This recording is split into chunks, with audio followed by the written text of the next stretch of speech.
additional We have to hear questions. public comment first, and then I'll come back. Do we have public comment? There are 3 people for public comment. Okay.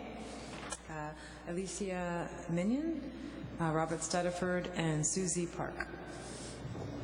Those 3 people will come up, starting with Mrs. Minyen. Okay, 3 minutes. Good evening. I'm Alicia Minyen, board member of the California League of Bond Oversight Committees and concerned taxpayer. We had an earlier speaker regarding the California CalBOC, and I encourage her to look at our website, calboc.org, so she can fully understand the purpose of CalBOC. We are for the preservation of bond funds, and that leads to more construction, more money available for our students for improvements in our school. So we are very much not any way associated with Prop 13. I found it a little creepy that she mentioned that, because provided you my letter with at least 20 reasons opposing this waiver yesterday at 5 o'clock. But at the same time, I'm encouraged that the board has shared this with members of the public. I just wish that if you were going to share it with just some, you would have posted it on your website. That would be great. And I have this letter for you that all board members and the superintendents received, and I'd like it placed into the record. And I encourage the public to read it so they could fully understand all facts and circumstances surrounding Measure E and the bond program in its totality, and the financial implications on this entire community. And who do I hand this to?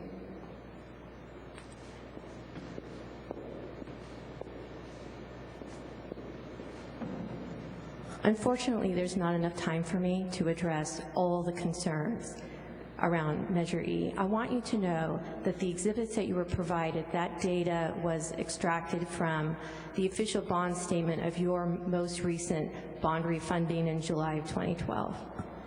And I have 3 major reasons that I asked the board that you deny the waiver and that you reconsider it when the waiver for Measure D expires in 2020, and for the reasons I have.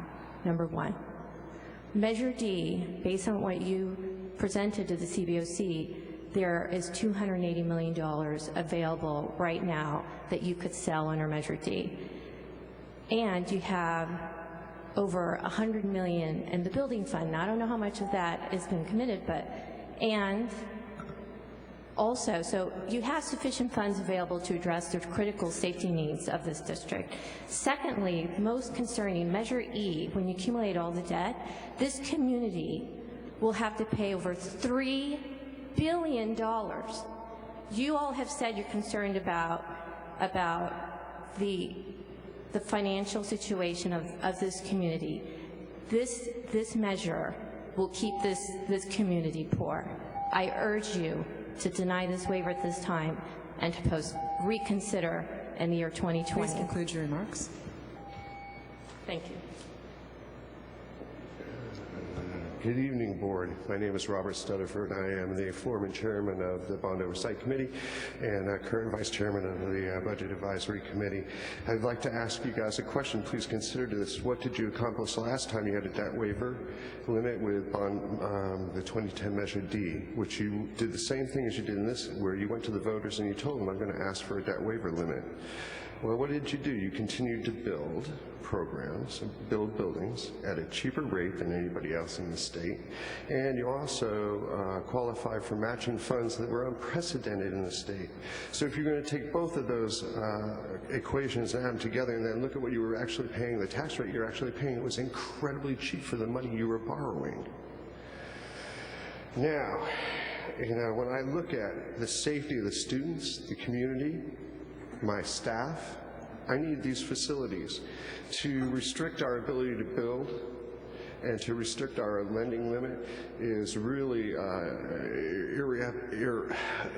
it's inexcusable. It's irreprehensible. It passes all lines of moral good. Because, actually, when you look at the UC Berkeley moving into our neighborhood, when you look at the tax base growth through our housing that's going to happen through that, we are looking at a growth of our tax base, and it's happening in the real estate market throughout the Bay Area. So for somebody from Orinda that doesn't pay my taxes to come into my community and tell me my community, this side of the hills, does not deserve what the other people on the other side of the hills get. This person doesn't even pay my tax. She didn't even know the correct amount of the bond program. She's calling it $3 billion. No, lady, it's $2 billion. So I'm very, we have issued 47 or 49 issuances of bonds, and we've never exceeded our taxation rate. And somebody over there is going to tell me that we shouldn't do this because we don't know what we're doing and we don't know what we're paying. I find it completely insulting. And I go out of my way to ask you to please be responsible and approve the debt waiver limit. It's the only really responsible thing to do.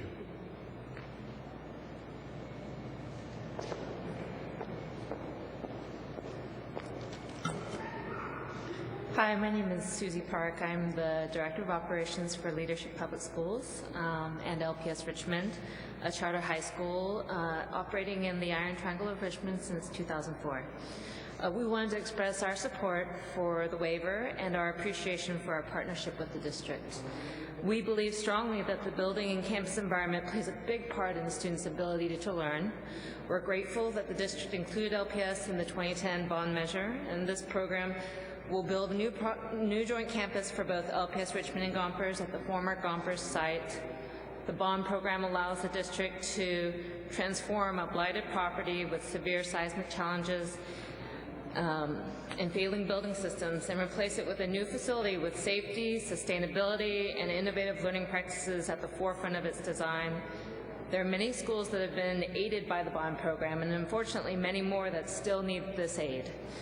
For these reasons, we support the debt limit waiver. We believe it will help to provide equity among all of West Conscious students and implement the voters' wishes of better school environments for all students in the district. And just to reference the former comment, I think what really prevents this community from breaking the poverty cycle is not providing their students with an environment where they can really learn, because it's very difficult for our students to learn in an environment where the classrooms are freezing, the ceilings are leaking, the plumbing doesn't work, and this program just makes it so that the students can focus on what they really need to do, how to be successful, how to be good leaders, how to learn.